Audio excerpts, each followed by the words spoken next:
Ever wonder why some people, they ace every interview it seems that they go after, and then other people, they struggle with the interview process? My name is Bill Benoist. I'm a certified professional career coach here in Silicon Valley, and in today's video, I'm going to share with you 10 tips I believe will propel you to the next level in the interview process, as well as hopefully getting you a job offer very quickly. So tip number one, it's foundational. You've got to research the company. You can do this through the company website. You can Google the company's name.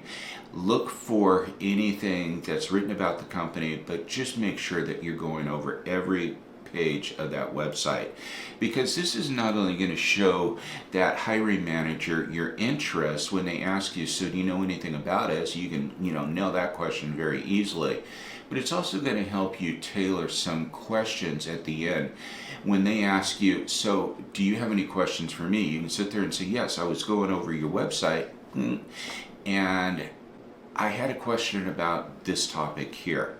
It's really super important, so you need to make sure that you do that. You need to show your interest. Number two, just as important, you need to scan that job description. Not scan it, read it. Be really thorough with that job description, because there's going to be responsibilities in that job description and what they're looking for, and you're going to be able to tailor your responses regarding your skills, your experience, your strengths to that job description directly. Now, I've said this before in many videos. It was your resume and the phone screen that validated your competence. Going into the interview is more about compatibility, but they are going to ask you some questions regarding your competence. And what better way to nail that than by directly showing a link between your skills and your experience and what you bring to the table to the job description itself. So you got to study the job description. Tip number three, prepare for the common interview questions. Questions like, tell me about yourself. What happened at your last job, or why is it that you're looking to leave? What kind of salary expectations are you looking for? The weakness question, the strengths question, the behavioral questions. Tell me a time when. Give me an example of. These are all questions that you need to prepare for. Now, I do have a free masterclass on my website that covers all of these questions and more. Definitely check that out. It's way too much to go into here, but I do have those all answered, and I'll put a link to that in the notes section below. So that's tip number three. Tip number four, dress appropriately.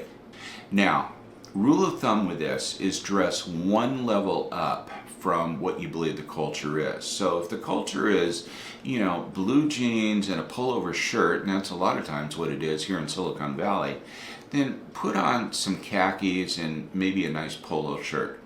If it's more of khakis and a polo shirt, then put on some slacks and a nice button-down shirt.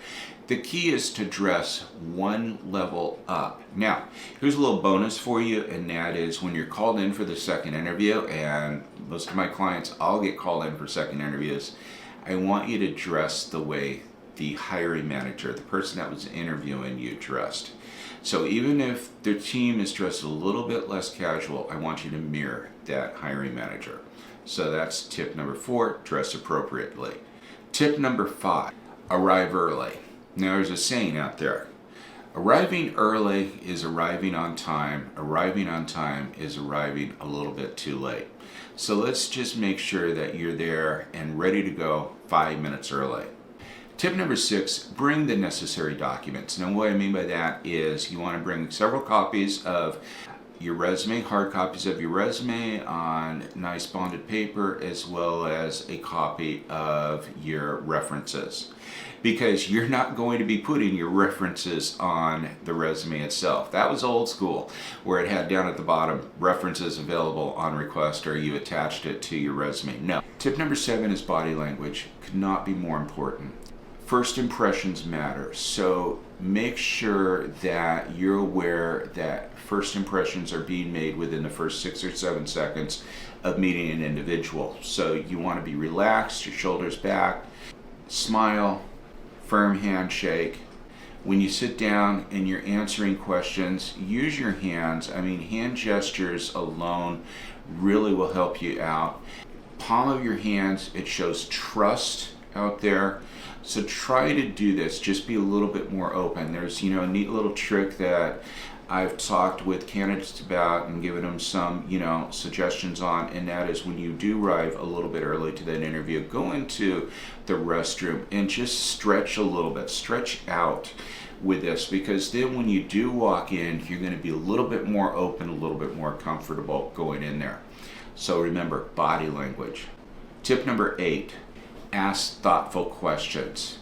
Now, this is not a one-way interview. This is a two-way interview.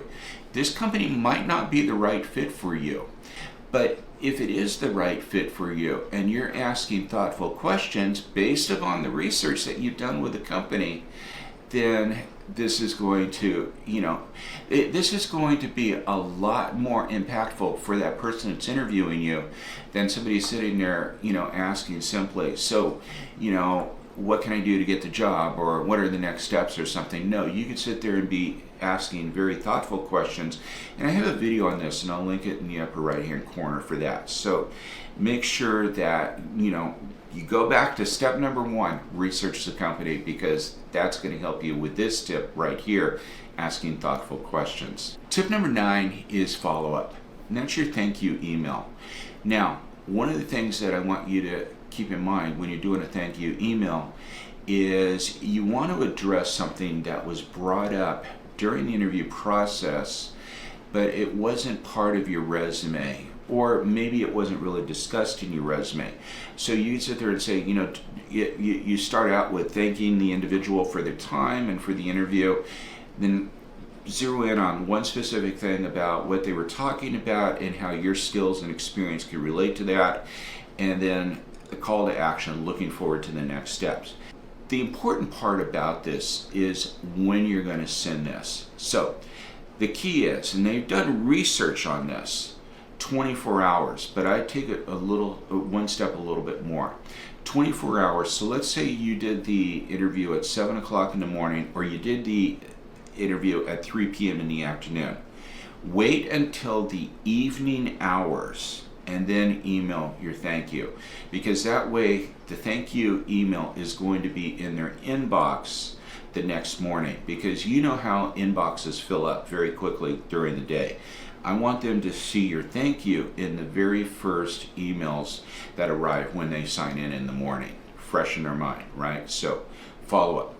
Finally, tip number 10, refresh and improve. So take a step back and analyze how everything went. What could you have done better? What could you have done differently in your next interview? Maybe we're not going to nail it every time the first time. So we learn from our mistakes. We learn what we can do better. This is something where I think coaching can really help out, or just having somebody to, to bounce your thoughts off of, because a lot of times, by just speaking out loud, I should have done this, or I should have done that, or I could have done this, or I could have done that. Do it next time. Follow these 10 tips, and it should lead to the next interview process, which is the team interview. And if that's the case, I want you to watch this video right here on how to nail the team interview. Thanks for stopping by. Let me know how it goes, and I will see you next week. Take care.